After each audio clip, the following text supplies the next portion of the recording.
On vit malheureusement dans un monde où le pouvoir de l'amour n'est rien face à l'amour du pouvoir.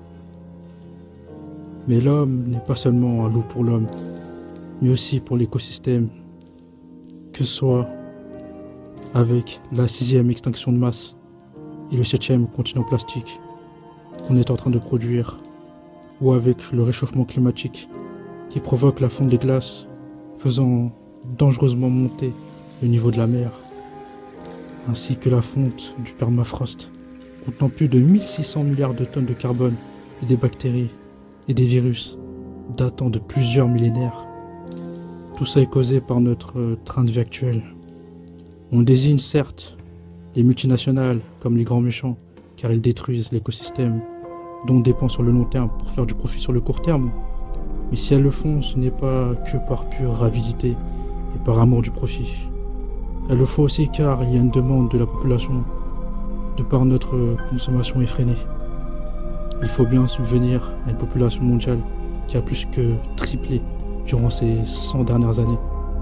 Et pas que, il faut bien maintenir notre confort qui ne fait que croître. Et on y tient tous à ce confort. En bref, on est tous responsables. Mais a-t-on réellement le choix? Parce qu'au final, nous sommes condamnés à consommer, vu que nos emplois en dépendent.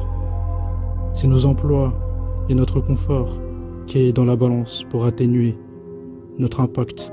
Il faudrait donc, hypothétiquement, que tous les chefs d'État s'accordent pour faire effondrer volontairement leur économie et leur développement pour soi-disant sauver la planète. En gros, une dictature verte. Ce qui n'arrivera sûrement jamais. Car c'est une menace bien trop abstraite. Contrairement à la peur des fins de mois, qui est une menace beaucoup plus concrète. Et même si c'était le cas, du sang a coulé pour qu'on soit en démocratie. La liberté est un droit fondamental qui n'a pas à être bafoué. C'est à nous de décider de notre propre sort, peu importe la raison. Et même de manière plus globale, nous ne serons jamais prêts à renoncer au confort qu'on a acquis sur des siècles d'innovation et de création.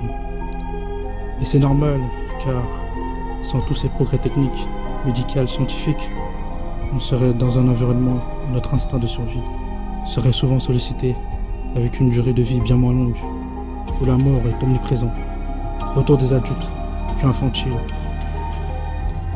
Oui, c'est aussi pour être moins en danger et mieux vivre que l'humanité n'a fait que progresser.